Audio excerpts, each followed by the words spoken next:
So good afternoon, everyone. This is Audrey Russo. I'm President and CEO of the Pittsburgh Technology Council.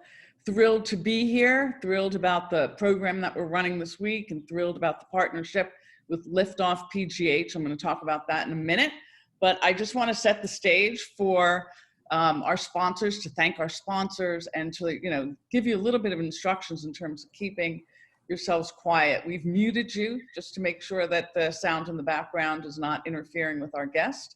And we also have a chat, and we're using this as an opportunity for us to have discussions so that we can talk with our amazing guests that we have. And today in particular, Courtney Williamson, I'll introduce in a moment, but I want to thank the partnership that we have with the Jewish Healthcare Foundation. They have been just incredible partners with us as we've tried to set the table for all things that matter to all of us during the period of time of COVID and people working from home, as well as issues around justice and social justice. So we're pretty excited about that relationship and the sort of things that we've tried to escalate, including some of the care in skilled nursing facilities and long-term care situations. So it's always great to have a partnership, one that's mutually beneficial, and this is definitely one of them. So this is their week where they've really talked about how to put together a program for 4 full days around fempreneurs and issues that affect each and every one of us, whether we are female, whether we're a person of color, as well as men. And so we're pretty excited about shining the light, and absolutely a toast to the future partnerships. Who knows what we'll have in store next. So thanks to Huntington Bank, thanks to Sheets, and thanks to Comcast. They've been with us from the beginning of the journey, in particular Huntington Bank, helping small businesses solve a lot of the complex issues that they've faced during this period of time. And Sheets, if you don't know Sheets, you need to get to know them. They also have an innovation center, even though they are a huge family business that's based out in Altoona. They have presence in Pittsburgh and working on what's the next iteration of Sheets. And if you want to know more about Sheets, you should go to our archives for business as usual, and you can hear from Travis Sheets, who is the chief operating officer, and he talked about what they're up against and what they're planning. And then last but certainly not least is Comcast, and they have right from the onset been a partner in trying to eradicate the digital divide and making sure that all people have access to Wi-Fi. As we know, our world has totally changed over these last 5 months, in particular kids who are at home and need access to technology. So thrilled about that. So today's program, I'm going to pass the baton really quickly because I want you to see the face of the woman, Mara Leff, and she is with Liftoff PGH, which I talked about, but with the Jewish Healthcare Foundation. So, hey, Mara.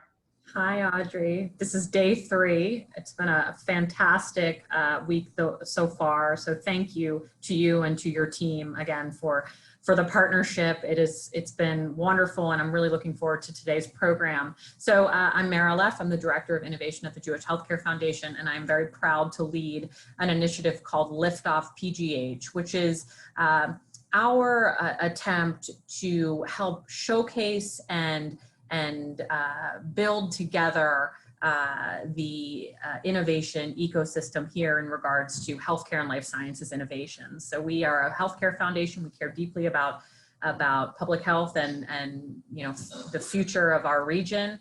And so we're looking really at the intersection of technology and healthcare provision and everything in between. So we are planning our summit in December. It is going to be a month-long affair, lots of interesting virtual content. We hope that you will join us. Please follow us on social media at Liftoff PGH for updates and engage with us. We're absolutely thrilled to bring this week to you in partnership with Audrey and her team to look at some incredible women plus innovators that we are just so inspired by. And so please enjoy today and also tomorrow and do get involved with us. So thank you. Thank you so much. So I'm now going to jump in, and we're joined by, and I like calling her this, Dr. Courtney Williamson. You like that, Courtney? Yeah. She is the CEO and founder of a company called AbiliLife. In addition to leading this key medical device company in the region, and she's going to talk about that, we'll get right down into some of the nitty gritty. She's also serves on the board, in full disclosure, of the Pittsburgh Technology Council. She's very civically minded.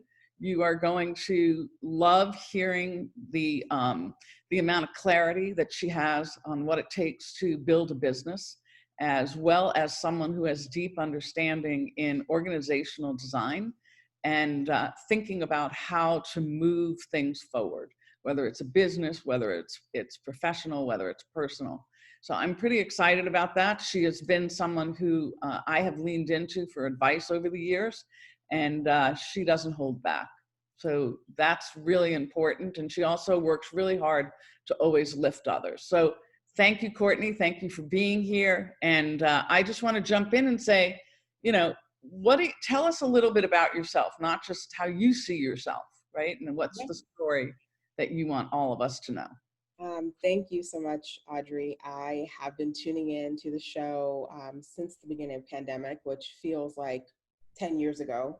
And thank you so much, Liftoff PGH, for including me in this amazing lineup. So I can just jump right in and tell you a little bit about who I am, how I got to Pittsburgh and got to becoming a medtech CEO. So I went to Spelman College, which is a historically Black all-women's college in Atlanta, Georgia, studied psychology, and really fell in love with just the concepts that I was learning, and then decided that my passion for business and understanding organizations just continued to be pervasive throughout my studies. And that led me to investigating getting a PhD in organizational behavior, which is basically the study of organization. So if you think of psychology, sociology, anthropology sort of rolled up into one sort of practice. And so I was incredibly fortunate to be invited to be a student at Carnegie Mellon in the Tepper School of Business and studying organizational behavior. And my advisor was Linda Argoti, and she is like one of the foremost researchers in organizational learning. So I actually learned about organizations through this PhD program. And the path was to continue on with my research, graduate, and become a business school professor and a researcher. Well, that shifted in large part because of something in my family life that had been happening for a little over 25 years. So my mom had Parkinson's disease. And for those who don't know, it's a neurological disorder. And so basically what it does is your mind cannot produce enough dopamine to move adequately. So your movement oftentimes is very slow. And while I was at Carnegie Mellon, one of the things that really bothered my mom was her posture. So she was constantly like slumping forward, and it wasn't like the posture of your mom saying, "Hey, sit up straight or stand up straight." It was almost like when she was sitting down, it was like her whole face and her whole upper body would be bent over almost into her lap. And at the time, I didn't realize that had to do with her Parkinson's disease. So I was a student at CMU, and I decided maybe I can try to find an engineer to help me build something for my mom. And at this time, I wasn't thinking about starting a company because I thought this only really impacted my mom or very few people.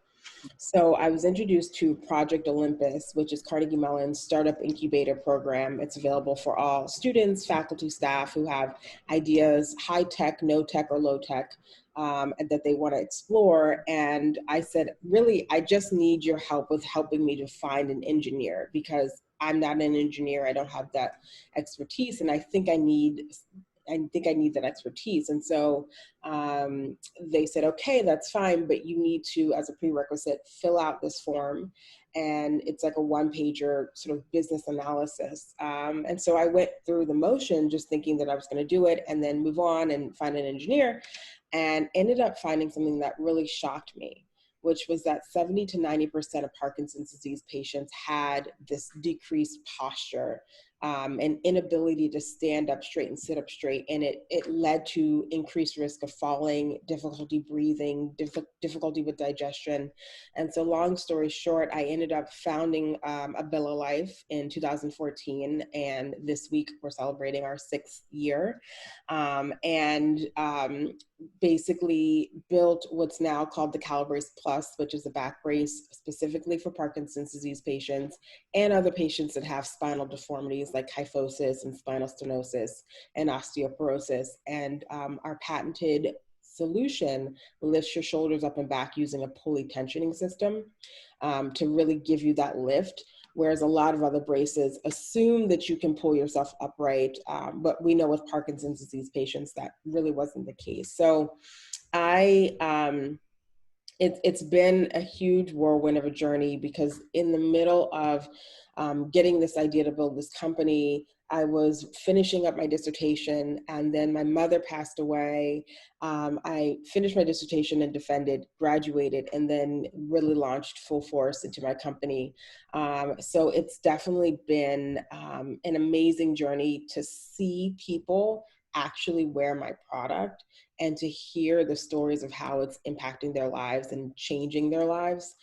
So that's just been tremendous. And so that's why I'm here. Well, yeah, I mean, it's an incredible story, but there's a piece in there that would be really cool if you could dive into for a second. And that is, you go along this journey, you think you're going to be a professor, you're going in this, organizational design, you're a master in terms of understanding cultural nuances, leadership, and all that. And then you think you've solved this problem, right? In which it seems like, you're passionate about. What's the moment? What was that moment, like that inflection where you just said, I'm not going that way, I'm going this way? I think for me, one of the biggest parts of my journey is my faith. And I think that it's sometimes difficult to know how to merge your everyday life, your business life with, your spiritual beliefs. And for me, I always knew that I was going to do something, even as a little girl. I always knew I was going to do something to help people with Parkinson's. I hated the fact that my mom had that disease. I just didn't know how. And I think that when I saw the opportunity that was so clear, the part of me that knew since I was a little girl that I was going to do something to help people with Parkinson's disease, it just shifted. And I had to make the choice of, do I continue to do what I've been trained to do? Or do I abandon that for now and jump into something that I know is, for me, a higher calling, but is very risky and I've not been formally trained in at all. Mm-hmm. And I think that, full transparency for me, it was easier to logistically to make that decision because I don't have kids. I don't, have a partner. So I didn't have to juggle, like, who's going to take the kids to school, or who's, how are we going to pay for the mortgage or whatever. I didn't have to do that. So I really could jump from my PhD program into this. But I think we all run into these crossroads where it's like, this is what I thought I would be doing. Something else is presenting itself to me. Where do I go from here? And that takes a lot of faith. So, yeah, I mean, everyone makes decisions in their life. And we appreciate your candor. I appreciate your candor. I'm going to speak on behalf of our listeners here. You have had to start from nothing, right? You started essentially this idea from nothing. You had no idea what you were going to be having to comply with and having to ask for money and having to do all that. How about talking about that piece as an individual, a founder? because you don't have a co-founder, you just you, and you had, the passion and the perseverance. But, there's a lot of rocks to, look under, and there's a lot of relationships, and there's a lot of people who would say, what do you know? What do you know? You have a PhD in, from Carnegie Mellon and a track to be a professor. So talk about, because I think there's so many pieces of that journey that people would look at you now and say, you're amazing, but there have been just incredible amount of jigsaw trajectory through that. And I'd like you to share that if you would.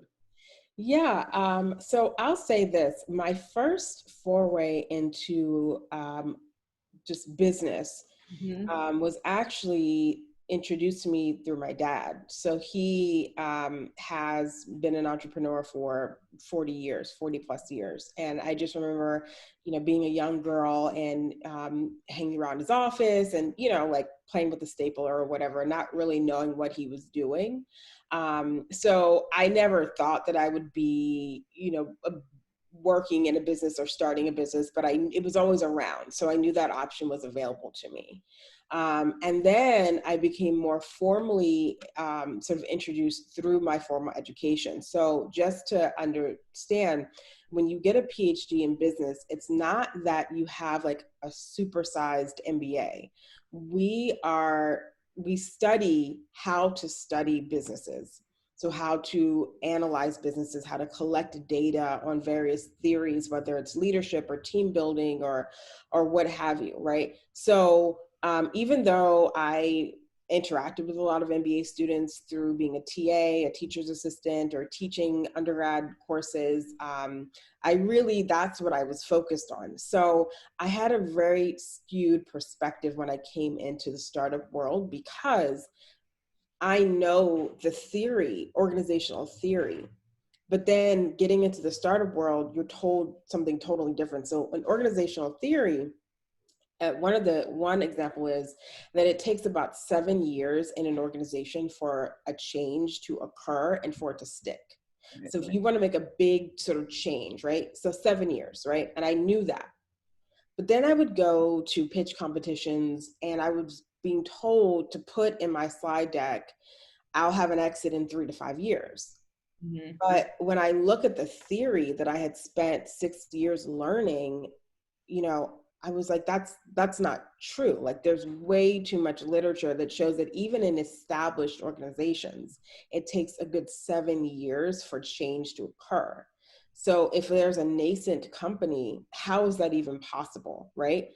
So there was a lot of trying to figure out how to apply what I already knew to a skill set that I didn't know, which is the application and the logistics of running a company. So I think that early on, one of my assumptions that was wrong was that I don't know this space and won't know the space. And so the best thing to do is to reach out to people who have done this before and lean heavily on them to help you learn, right? And that sounds great. Like, sure, you should have mentors. You should have people who have walked this path. The error and the problem with that is that you don't know who you're talking to, what their intentions are. You also don't know their skill level and whether or not they can actually successfully guide you through whatever it is that you need to be guided through. So one of the things that I had to unlearn for myself was that in entrepreneurship, there is no, I guess, PhD or certification in entrepreneurship, right? Like, you can't, there's no like state board test that certifies that this person knows what they're talking about. So really getting grounded in terms of, okay, what do I need to learn? How do I need to learn it? Who do I need to talk to? And how do I vet the information? So that's a big thing. And I think it's just a lot of trial and error. And I know people don't like to hear that. We all like to hear ways to stay safe and ways to be on the safe and straight and narrow path. But a lot of it is trial and error. A lot of it is trying something that you think is right and it turns out to be completely wrong. or working with people who you think are going to be a great fit, and then for whatever reason or reasons they're not. So it's just a lot of working through. You have to work on your company for years before you really can get to a certain point where you feel comfortable. So you've had a lot of no's. I mean, most people who are entrepreneurs, it's a lot of no's.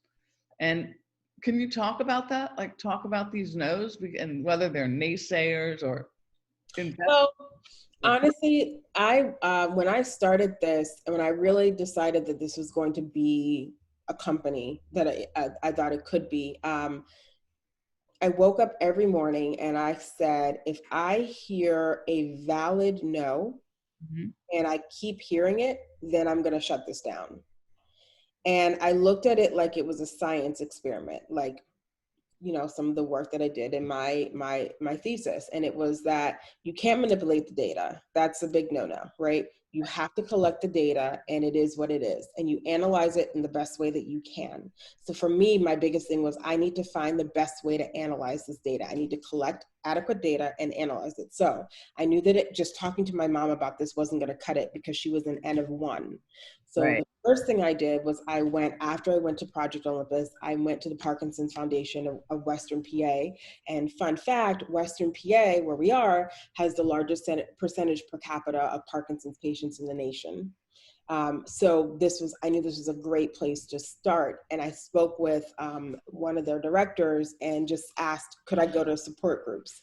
And I went to so many support groups and talked to patients and just learned about their stories. And that was actually the first time that I'd spent more time with patients other than my mom, and just learned. And I asked them honest questions, and they answered me incredibly candidly and helped me sort of co-develop what is now the Calibrace Plus and the other product that we're working on, a wearable to detect movement symptoms.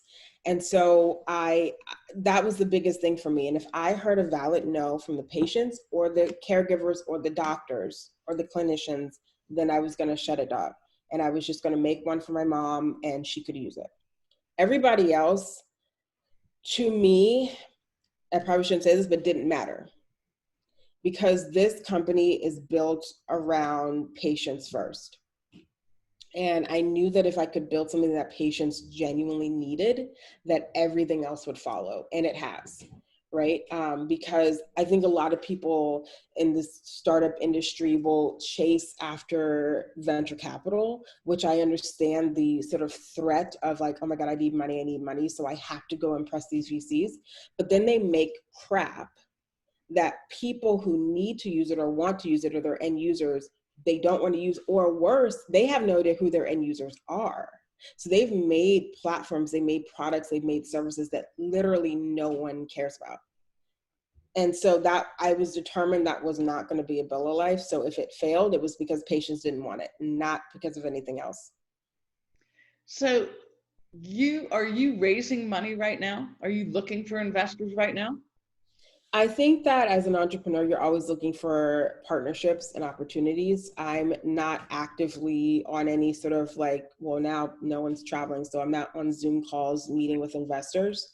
I think one of the things that I learned early and that resonated with me was just sort of what they call the bootstrapping method. So we are a durable medical equipment company, which means that we're certified by Medicare to bill insurance, Medicare and commercial insurance for the product, which it is 100% reimbursed by insurance.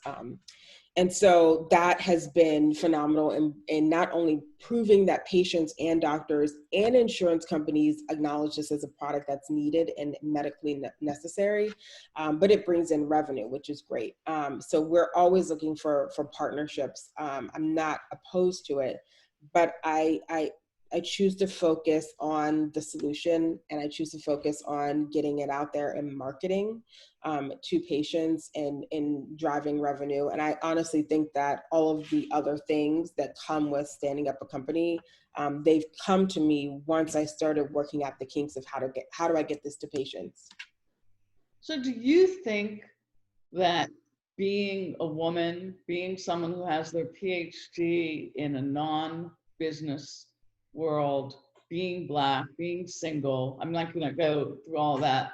Has that aided you? Has that hampered you? Are there things that you want people in the audience who are listening to know? Is there any piece in there? I think that one of the things that was interesting in the beginning is when I would go and talk to physical therapists and in various hospitals and clinics, it was almost, they didn't know where to put me. So I saw a lot of cognitive dissonance because like I have the highest level of degree, right? But I look like I'm really young, I'm only 33, almost 33. So, and then I built this company, but the thing is that I've done it with no training, no physical therapy training at all. And I've built something that their patients could use, but they didn't think of it. So I had a lot of like, why didn't I think of that? And it's very passive aggressive. I didn't take it to heart because again, I'm just here for the patients and they were too. But there's a lot of cognitive dissonance. I think people don't really know where to put me. I actually had an investor who like kind of accused me of not doing the work that I said I did. He like assumed that somebody else was doing the work, or like that I had partners that I wasn't disclosing because I had progressed so quickly. And like done so much more so than any of his other portfolio, he admitted. And so therefore there's no way that I could have been doing that work. So, honestly, to me, it rolls off like water off a duck's back. I don't care because again, when I started this for my mom, right? And I started this for people like her. And you can get and I've had this happen to me. It's very easy to get sucked into the status and the hierarchy that is startup and VC. It's become its own subculture. And it's like, there's a lot of really great, amazing work, innovative work that I think, especially in this coronavirus time, is going to help shepherd us to safer and more sustainable lifestyles. But then there's a lot of nonsense and there's a lot of harmful behavior that I don't think it's just because it's startup and VC. I think if they took this to sports, they would be that way. I think if they took it to academia, they'd be that way. I mean, so I don't indulge in that type of behavior, and I only go where I'm welcome. And the second I feel like I'm not, I'm out. I have like, I was in a meeting with two VCs, and one was particularly harsh in a really personally attacking way. And I closed my computer and said that I was going to leave in the middle of the meeting because I don't stay where I'm not welcome and I don't stay where I'm not respected. Good for you. Good for you. So here you are in your 6th year, right? And you're not a native Pittsburgh. You didn't talk about that. Right. From Baltimore. Gone to school in different places and certainly have, been around. What is it like to be in Pittsburgh and to be someone like you who, is determined, has an incredible intuition around systems and organizations and have not been seen as quote unquote pedigreed through the startup process? What's it like for you? I think, so I have sort of an interesting perspective because I'm originally from Baltimore and I'm not from Pittsburgh.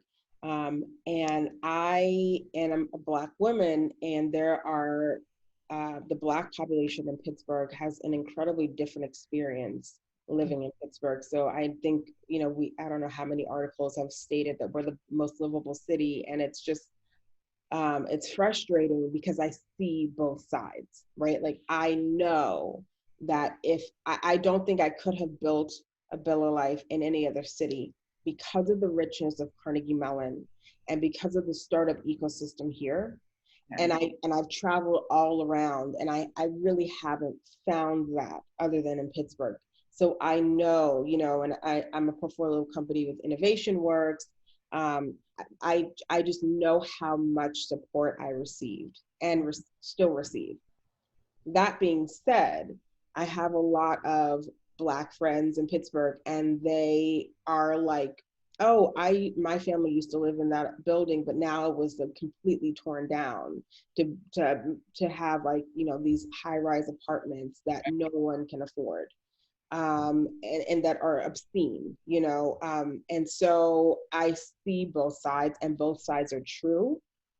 But the problem is these articles are not telling the full picture, and that's the frustrating part. So for me, I toggle between both worlds, and I see both things. I think I've been incredibly welcomed here.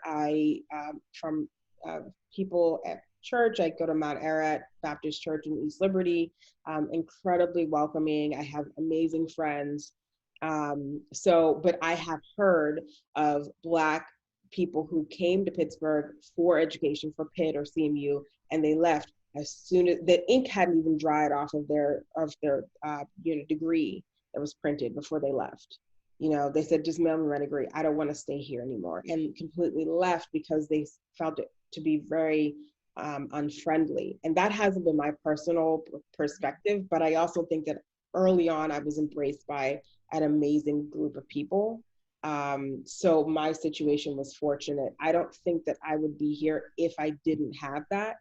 And I know that there are various committees that are working on, you know, how to be more welcoming. I think Vibrant Pittsburgh is doing a great job, but it's tough. It's tough because if you look geographically where Pittsburgh is, we're in the middle of a mountain, right? And like the closest city to us really is like in Ohio, which is in the middle of America. So to get here, and then we're not flying now, most of us, but just the flights alone, when people were flying, it was very hard. You had to get on 2 planes to just get out of Pittsburgh to your location. That makes it hard. So I think that what happens is people in Pittsburgh, it's easier to stay here than it is to leave. Like physically, it is easier to stay. And I think that creates some, you know, biases. It's sometimes not having perspective of other cultures, other neighborhoods, other parts of the nation, other parts of the world. It can be a little bit tricky. Right. That's really interesting. It's easier to stay than it is. I don't think people said that in the 80s, but I would imagine that you get this sort of inertia that pulls you. Even me as an adopted person of Pittsburgh, every time I think I'm going to leave, something else happens and I stay. Yeah. You know, are there final words that you want to say to all of us? Do you think there's a question that I should have asked you that you wished I would have asked? That people are thanking you. They really appreciate your candor. There's lots of those kinds of statements here. I mean, I didn't ask you, you know, like, what's your favorite song? What's your favorite food? Etc. But what are the kinds of things? Is there anything else that you want to say as a woman, as you've shared it with us in terms of how you toggle your community in terms of the Black community? Yeah. I think make sure that I'm hitting the points. You and I have had lots of authentic exchanges. I think that the biggest thing that I have learned as a woman entrepreneur is that you can't put your company before yourself, which is counterintuitive in this space. It demands almost that you put your company before you. I even had a gentleman who I knew from one of these events, and we saw each other out, and he asked me how my company was doing. And I really don't like when people ask me how my company is doing before they ask me how I'm doing. That really bothers me. So I've gotten to the habit of correcting people and saying, well, I'm doing well, and also this is what my company is doing. And so then he tried to correct me and say, well, if your company's doing well, you're doing well. And I said, absolutely not. And I explained to him why that just was not true.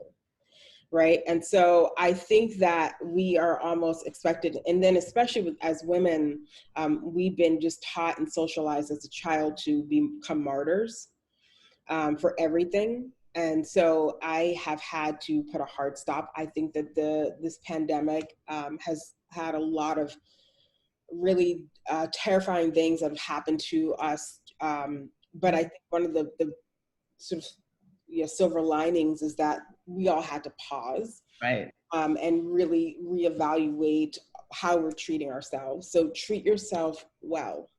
You cannot treat your P&L statement better than you.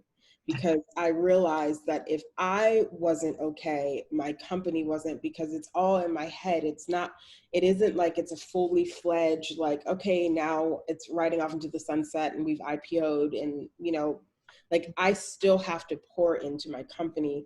But if I have nothing to pour, then it doesn't get done.